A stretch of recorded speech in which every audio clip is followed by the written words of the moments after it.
Hey guys, and welcome back to another episode of Everquest Old School. And on tonight's episode, we are over in Unrest in the fireplace room, as you guys can kind of see over here.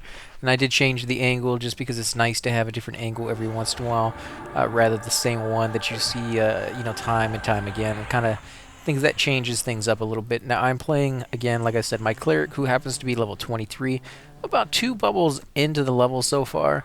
I did play about 25 minutes there off camera in between the last episode, just to talk to the group a little bit, get conversation going, learn who they are, and things of that sort. And I did get the conversation going for quite some time there. But then again, it petered out again when you don't really take care of it. You don't keep it going. It sounds weird to say it like that, but it's very easy to just kind of sit back and relax and take things easy and not start a conversation. It's easy to join a conversation once it's going and you see something interesting being said. You jump in with your own 2 cents, and that's exactly what people want. They want to hear what you have to say. At least I do when I play these types of games. But I notice a lot of people, they don't take the initiative to just get things kind of going, the ball rolling, and just say, hey guys, what's up? What's going on? Let me see what's on these. Is that a dead? Yeah, it is. I'm trying to click on it a little bit, see what's in it. Forget it. I'm not going to click on that. Now, I did get a few things that I am going to give to my Shadow Knight. In fact, you'll see over here we have a Paladin, the XILU. She had a few things on her character that she had been saving up for a friend. That she had basically 2 sets of the armor. That's why she's been picking it all up. One set for her friend and the extra set just because she doesn't always look at what's available, that she has already duplicates of. So she had a few things extra that she gave me. Mainly the cloak, and then she gave me, believe it was the face. Yeah, it was the face, which is actually this one up here, the small bronze mask. I actually looked at my equipment and I found it. I didn't even have the bronze mask. I had the small ring-mailed visor, and so that's an improvement for my guys. I'm gonna leave it on my cleric for now, and I'm gonna give him my hand-me-down one because, yeah, the other one would do better for him because he's gonna take the hit. So technically, he should probably have the bronze, even over my cleric, who's a higher level than my Shadow Knight. But my cleric's my main guy, and he's always going to get the best stuff regardless of if it's a huge improvement or not, even if it's just a slight one. I'm going to give it to him because he's my main guy, so he's just going to get the best. And I went ahead and found a small bronze breastplate off of one of the enemies here, as well as the neck piece right here. And of course the ring drops over here off of the hand. And we got some small ring mail sleeves, so we're going to try to find some bronze ones and another bronze visor, as well as a pair of boots and some greaves. I think that will make a full set of bronze for our Shadow Knight, but it's not really that big of a deal. It just, since we're over here in the region and those pieces drop, we're just keeping an eye out for it, and chances are eventually we'll probably get it. It's not really too difficult to get that stuff here, and most people don't really want it because it does weigh quite a bit, and you can see right now I have 169 pounds out of 71. So I'm very, very overweight, and I move incredibly slow. So chances are I am going to have to do something about my silver before I leave the zone anyways. While I'm sitting here camping, it's perfectly fine, but when I decide to head out and go to another area or go back to town, I'm probably not going to be able to take 945 silver with me. So what I will do is I will auction it off, or not auction it off, but just do an OOC saying, does anybody want 1,000 silver? And somebody's bound to want it. Usually the people who will go above and beyond to get that kind of stuff will be druids, because they can easily get back to town, or maybe not easily, but far, far easier than any of the other classes out there, because they can just teleport to a location that is either close to a town or exactly, right in the center of a town, basically. You could go over to like Greater Fadar, which is where you don't even have to zone. You can go up into the Tree City, or you can go over to the High Elf City. There's just plenty of places you can go that are very, very close to towns, and they will go get that, exchange form, and they will make an easy, 10, 15, 20 platinum, just because somebody else couldn't carry the weight. And 10 platinum for 5 minutes, not a bad deal. That's pretty nice for nothing other than running over and going to the bank. And so somebody will want this, but I just don't want to drop it on the ground because it's a lot of cash at this low level. At higher levels, you constantly see silver, being destroyed or dropped on the ground because it's not really as worth it for them at that point because they're making platinum, or they're making hundreds of platinum or thousands of platinum off each one of the items they sell.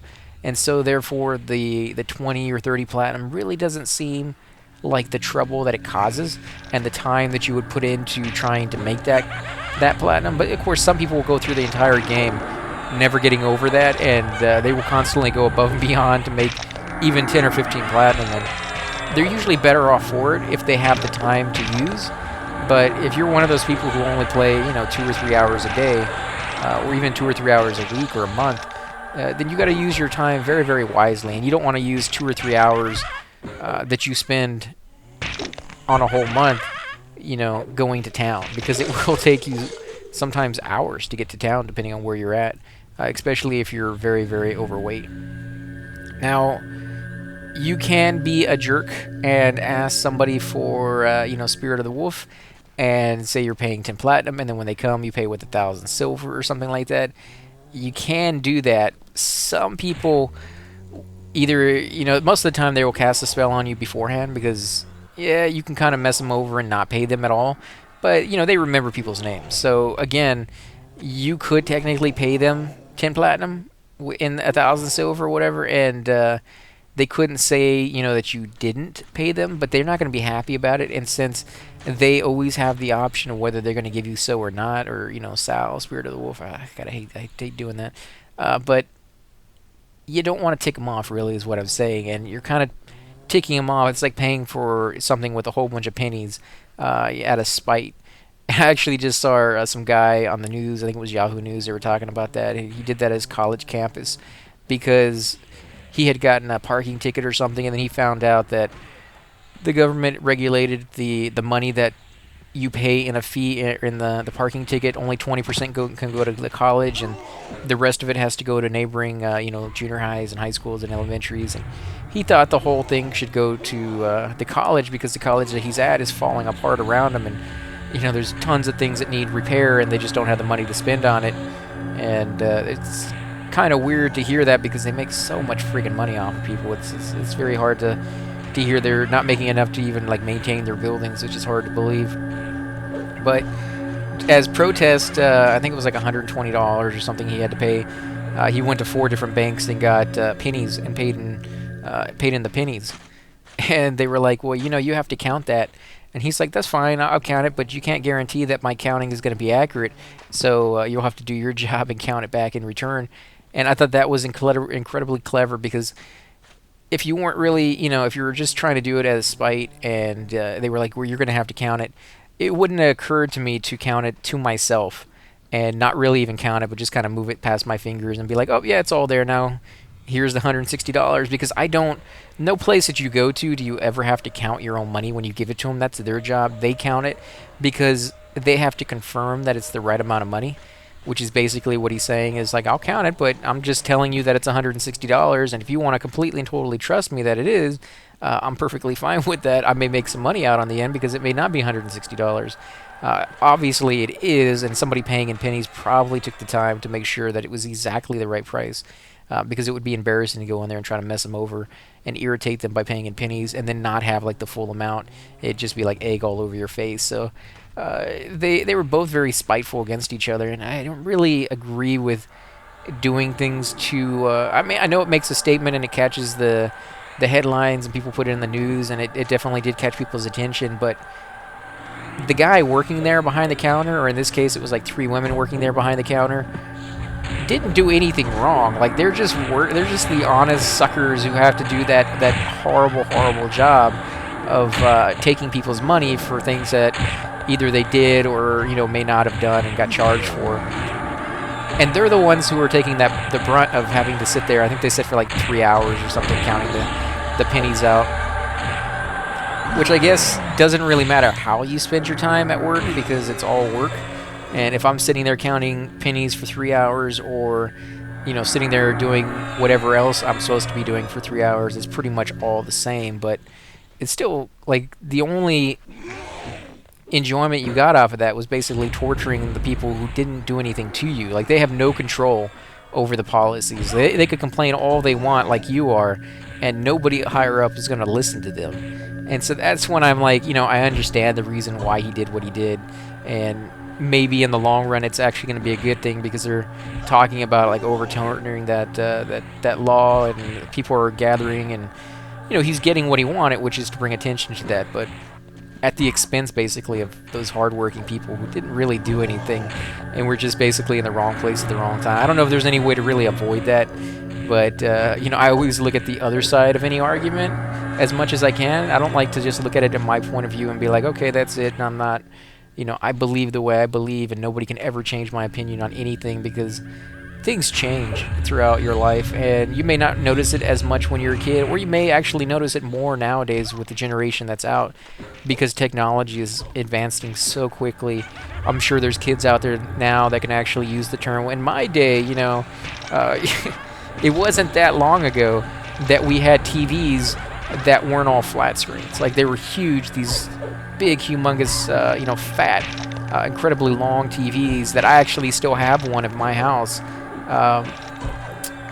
It wasn't that long ago that people were using those. And I remember watching a movie, I can't remember what the name of it was. It's one of those Adam Sandler movies, and the kid walked into the room. He's like, what the crap is this, right? He's like, where's the rest there? Why is there more TV than the other one? And they just had no clue that there was anything more than the flat screens that they had just become accustomed to. And flat screens to me are still like an amazing luxury item. I still think of it in that sense, where kids are actually just thinking of it as like the norm, which just goes to show you that things change. They constantly change, and if you won't change with them, I won't say you get left behind, because you do, but you eventually fall further and further out of touch with where society is, and probably your happiness level goes down as well, because if everybody around you is completely different from you, then you just kind of feel isolated. And like I said, one of the most enjoyable things is being part of a community, especially in this game, is just having the friends and the relationships that you build. And just you kind of have to be open to new ideas, at least in my book. And of course, you don't want to sacrifice on your beliefs and your morals. Up to a certain point, be open, and then you have to stick to your guns of what you actually believe. But otherwise you just be all over the place, and basically the last person who talked to you is the belief that you would have at the moment. So you don't want to be that willy-nilly. But I try to stay open. I try to see other people's points of view above my own, just to get an idea of where they're coming from, and it tends to help out a little bit. Now, you're never ever going to know for sure what their motivations are, and what their intentions are, and what kind of life they're coming from. But if you just try, most of the time I find that's enough to kind of put myself in their position. And like, especially with this game, when you have two groups bickering over a spawn, they're like, I was here first, and they're like, no, you died and you're wiped, and you guys didn't get here exactly on the right timer. And both sides are in the right, kind of, in a situation like that, where you do have a certain amount of time to get back to the room before somebody else can legitimately take it for themselves. But if you put yourself in their point of view, where something happened, you don't know what happened, but something happened and they all died. They were all trying to get back to their corpses, and somebody was running from 150 zones away, or at least it feels like that, because it takes them like an hour to get back. And you have some other group move in, knowing that you guys are on their way back, and you're like, yeah, we're on our way back, we're just waiting for one other person, we need that other person before we can move. And because they're already there and they're very impatient, they're like, well, you guys had 5 minutes to get back, or whatever the allotted time is, and you guys got back in 5 minutes and 31 seconds, so it's ours. And you got to put yourself in their point of view, and how sucky it would be for you to be in that same scenario, and then have some other group come in and just kind of, oh, we're taking it because you were late 30 seconds, or you spent an extra 4 minutes getting back here than you should have. And it just comes down to kind of common decency to be like, legitimately, you guys were on your way back. You weren't taking your sweet little time on purpose. People were running from really far away, and you guys got back here in pretty record time in the first place, considering how far you had to run. We're just giving them the benefit of the doubt that that's probably what was going on. And, not being a total, jerk about the whole situation. everybody wants that really good room, but do you really want to ruin your reputation on the server as a person or as a group and on the whole because of some really just dirtbag move? Because I guarantee you, if they're upset about it enough to have the conversation with you in the first place, they're probably upset enough about it to have the conversation with their guild. And if it's 6 people, you have the possibility that could be 6 completely different guilds hearing about, you and the people you're with. Because people will ask that. They'll be like, who is it? And they'll be like, oh, it's this one jerk who's the voice. And they'll be like, who else is in the group? Because they're trying to find somebody in the group that they know that they can send a message to and be like, hey, yeah, that guy's being a dirtbag. He's saying all this stuff behind the rest of your back, and basically letting you know that if you don't do something about it, if you don't stand up for it, or if you don't leave the group in protest, that you're going to go down with that guy as just this uber jerk who let it happen. Because he can be the jerk all he wants, but if the other 5 members of the group decide, we're not doing that. We're not gonna keep the room. You're the leader, and we got here with you, and we thought we were doing the right thing, but obviously not. We're leaving, and you can either come with us or you can stay by yourself, and we'll reform another group and go someplace else.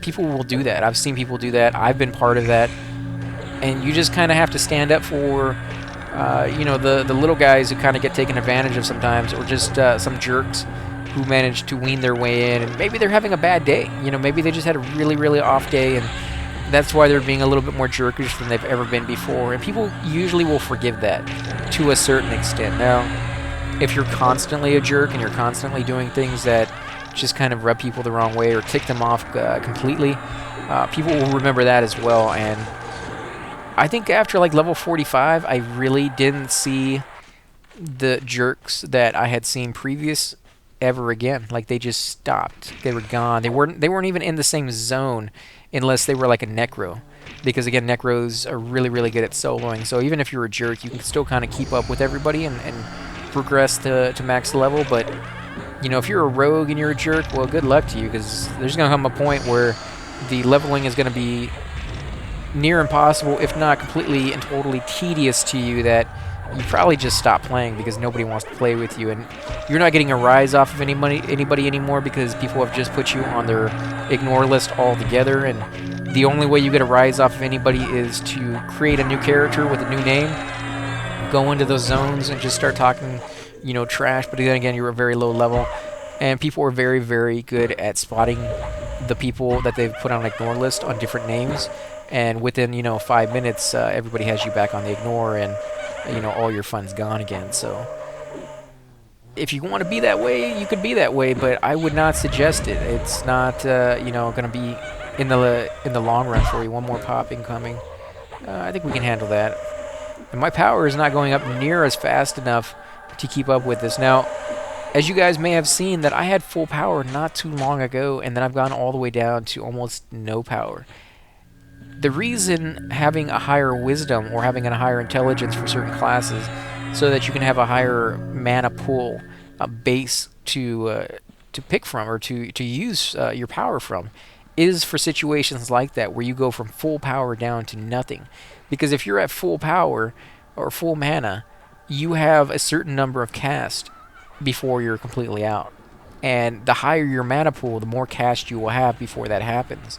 And therefore, you won't be out of power as quickly than somebody else. Now, when you're in a situation where you're in a group and you've been at like 50, 60, 70% for like the last hour, then in those situations it really doesn't matter too much, because you never really got up to full mana in the first place, and so you never really took advantage of that bigger mana pool than somebody else that doesn't have quite as much wisdom or intelligence.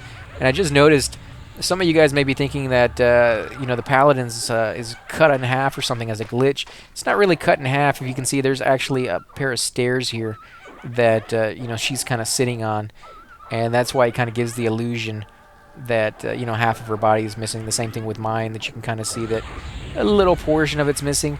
Now, this is probably one of the worst spots a cleric can sit, because right here where I'm sitting, a little bit in front of me, about 3-4 feet in front of me, is where they normally pull the mobs to.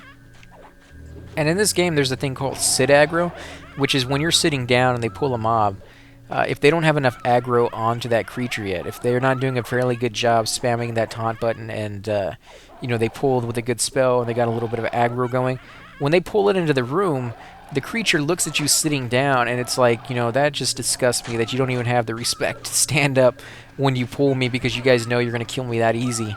At least that's the story I tell myself, is that's why it's doing it, because it will look at you and see you're sitting down and be like, I should go over there and punch you in the face and then come back to the tank, which is exactly what it will do. Is it runs over, hits you once, and then right back to the tank, just basically to make you stand up. And if you sit down again immediately, it will run over there and smack you right back in the face and then go right back over to the tank, which is funny to see. If you're somebody else, it's horrible for it to happen to you because, again, as a healer or even a cleric with plate armor, you're still going to take hits fairly poorly and not really ideal for you to get hit at all, let alone a couple of times, because your life's going to go down about a bubble, maybe a bubble and a half each hit until a certain level where then it doesn't come into play as much. And we got an opal earring here off of the Undead Barkeeper. And we also have the silver key. Now I was told the keys were for a quest that gave you a nice, I think it was like a breastplate or robe. I think it may be in a robe for intelligent casters. You scroll back up. Now I was also talking to the paladin here who was telling me that they went over to Karnor's castle and they got these pieces of armor.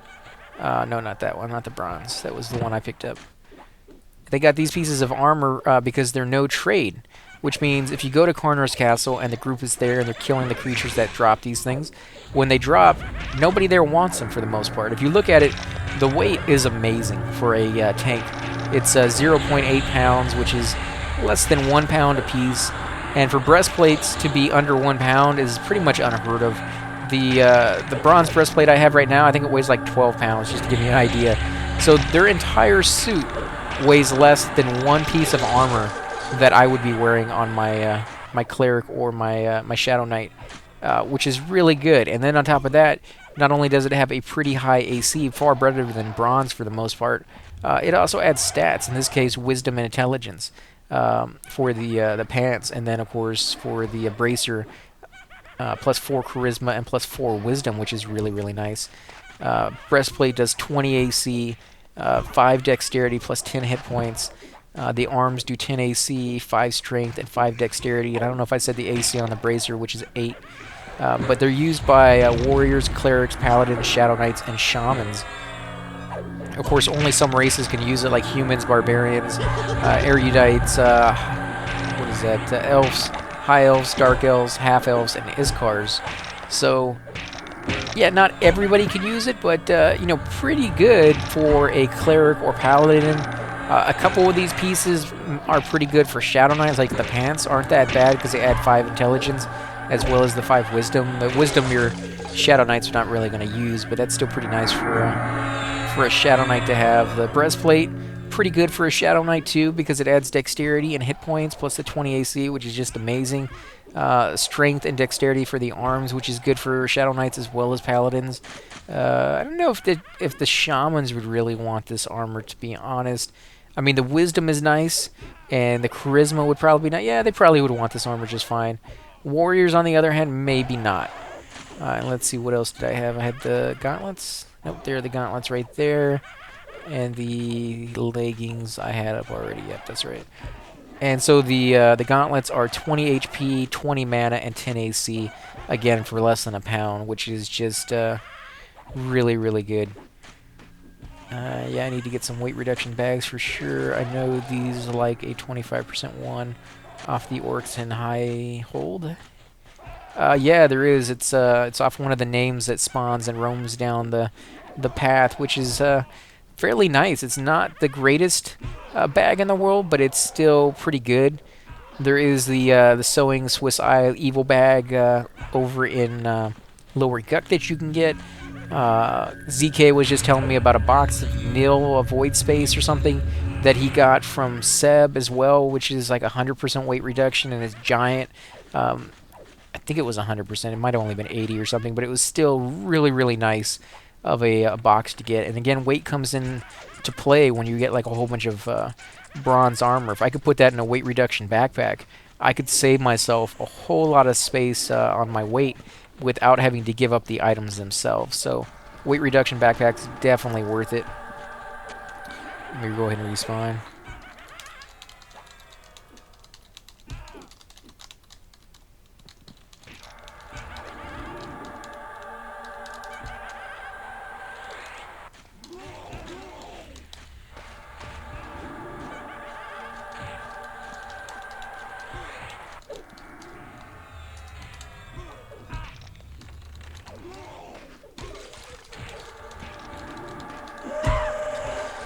And if you guys have any, sorry about the quietness there. Again, I can't really talk while I type out.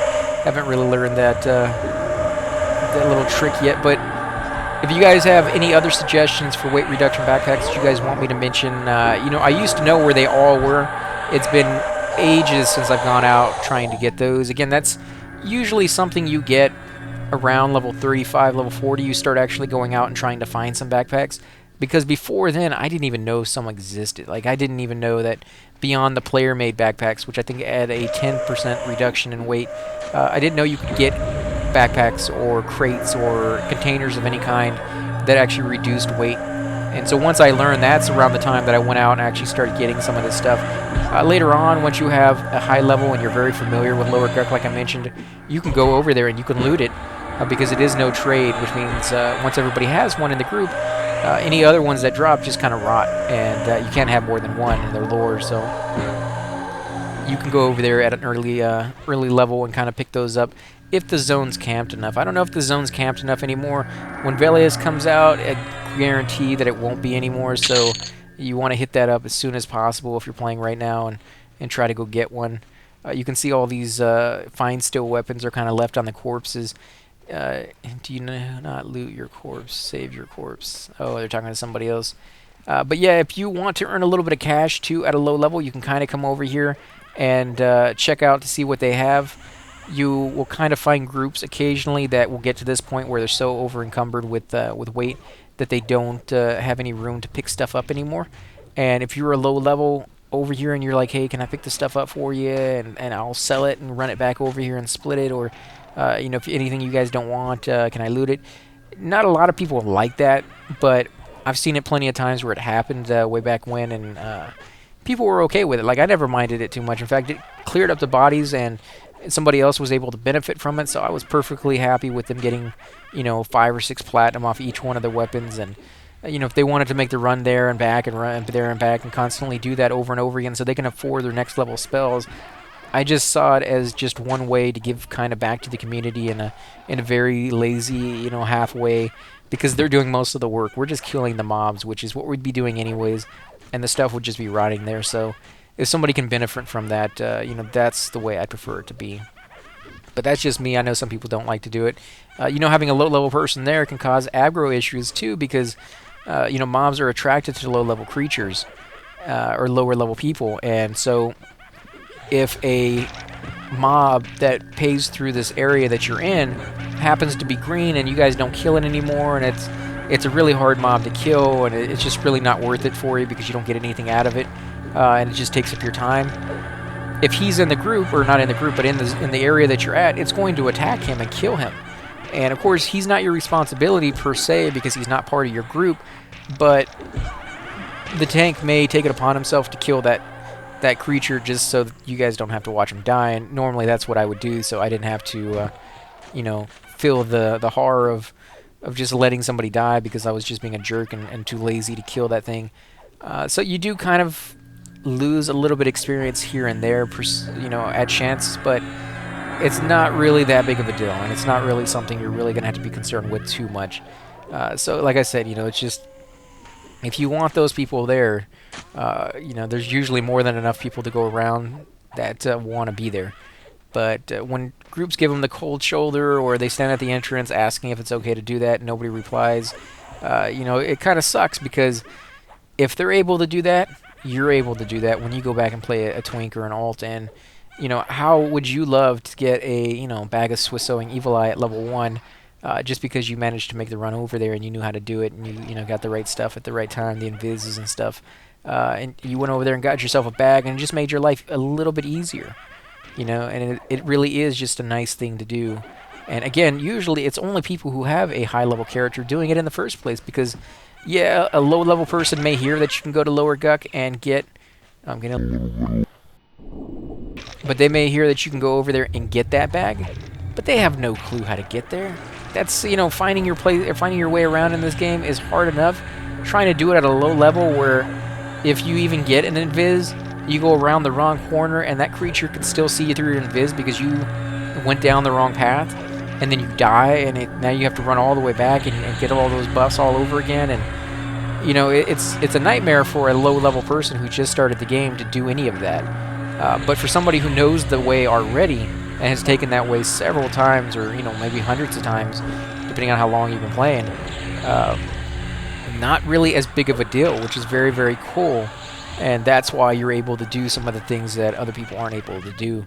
And that's why, like I said, most of the time you'll find that they are higher level people, just trying to help themselves out a little bit more. And again, I really don't have too big of a problem with that because I believe at a certain point, if you have developed that information, that experience, and you've developed those skills, that why shouldn't you be able to benefit from that?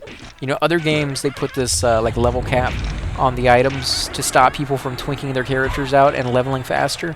But I don't know, there's two sides to that. Yeah, you don't want them to level too fast, and yet at the same token, people who spent the time, and it takes a great deal of time to get to max level, who spent the time getting to max level should be able to exploit that max level in any way they want. And you know, maybe exploit is the wrong word because it has like negative connotations to it, but you should be able to use that advantage that you've paid for in you know, hours upon hours, and you know, the stress and the heartache of losing levels and dying. You know, you should be able to pay for your low-level character not to have to go through all of that you know, stress and those growing pains if you so choose. Like, you don't have to do that. You can go back and play it the way you played it originally if you want that difficulty and that you know, that old school feel to it all over again. But you should have that choice because you did pay for it. You did pay for that choice with the time you put into it.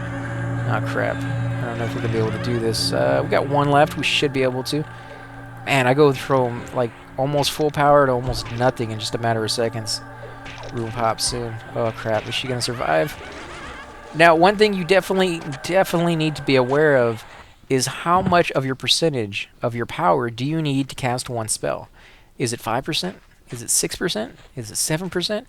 You need to know what that is every time you level. You need to relearn what that percentage is. Every time you get a new piece of armor, you need to learn what that percentage is, so that you don't have to do what I'm doing right now, which is stand up, try to cast a spell, stand up, try to cast a spell.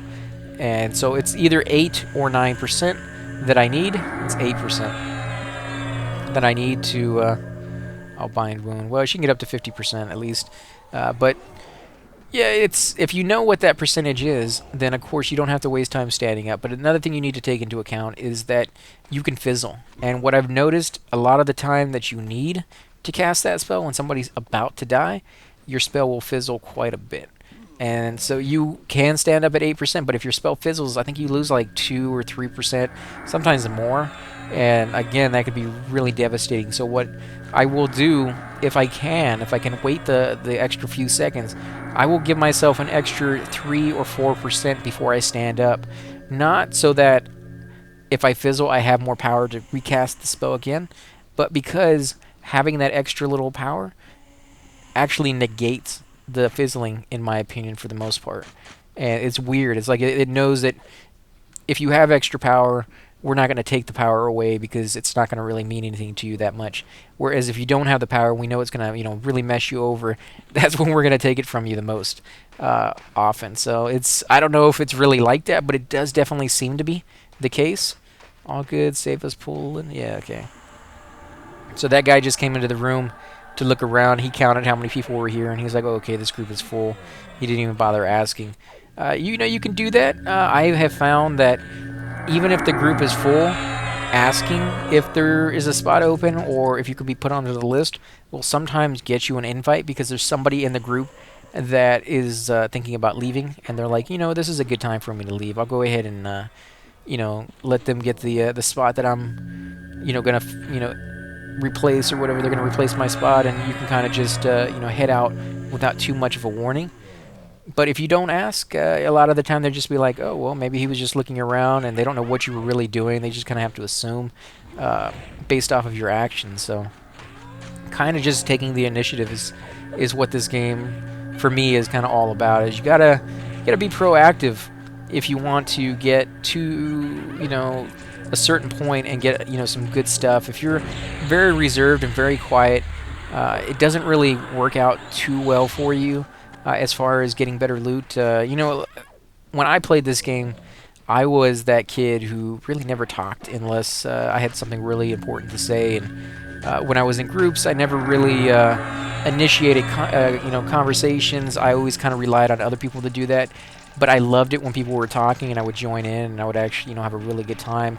Now that I've come back, now I'm the kind of guy who's like, well, I know what that's like to be that guy, to be that kid who is very shy and very reserved, and I know how enjoyable it is to have other people talk and be part of that. So when I join groups, I try to, in between the videos, because I can't do it while I'm recording, but I try to create conversations and get them going, and for the most part, everybody seems very receptive to that. It just kind of peters out after a certain amount of time. And if I was doing this like a Twitch video where I didn't mind several minutes of silence, or I could flip some music on and have people just listening to that while I was sitting there typing and laughing it up with the group, then I would be that kind of person who just kind of got the group going, and I really never let them stop, and they would get to learn a lot about each other and just have a good time overall. But like I said, I have a hard time doing that and coming up with interesting things to talk about. My brain just doesn't want to do both things at the same time, which is, write and talk. And wow, that was a super mad at me. Yeah, that one did drill him pretty hard. Don't worry about healing me. I'll regen it back. It's true, I don't have to worry about healing him for the most part, but when he's getting hit that hard, if you guys, guys, I need to run. I'm sorry. Oh, that sucks. That's our main tank too. Oof, this is gonna be rough without our main tank. Yeah, that's gonna be rough. We'll have to see how this goes. If we can find another. Oh, we got the animated hand.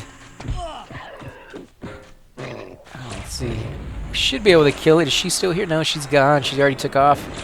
Wow, that was pretty quick. She didn't waste any time whatsoever. Now I got hit with an area effect spell right there. That was a pretty nice looking one too. Obviously not good to be this close to the animated hand if you're a caster.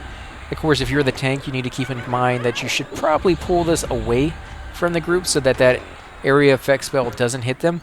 But then you should have been already getting, very, very used to pulling the mob away from where the casters are. Wherever the cleric is, that's usually the worst spot to pull the mob to. And if the cleric's sitting in a bad spot, you can always, ask him to move. Or you can simply move yourself to another spot and pull from there, or to there, I should say, from then on. It's really, how accommodating you want to be as a tank. And usually for me, I want it to be as accommodating as possible to healers and to the group in general, so that I would get invited to it more often. Because Shadow Knights, like I said many times, they're really not the most wanted class in a group. At least it wasn't back in the day. I think nowadays people have realized they do have quite a bit to offer, and if played right, it can be pretty nice of an addition to any group. But it's not a common occurrence to find people who feel that way. Let me go ahead and tell them I'll pass as well. If I could type in the dark, there we go. Well, it looks like it's all his then. And we are going to go ahead and end the episode here, guys. So if you do like these episodes, please hit that like button, subscribe. Definitely helps grow my channel, and I greatly appreciate it. Also, if you have any comments you want to leave below, any tips and tricks, any suggestions on where I should be going next, or any comments on any of the conversations that we've had that you kind of want to weigh in and just get your opinion out there. I love to hear different people's opinions and just see if they're enjoying the videos all together. Again, guys, thanks for watching, and I will catch you next time.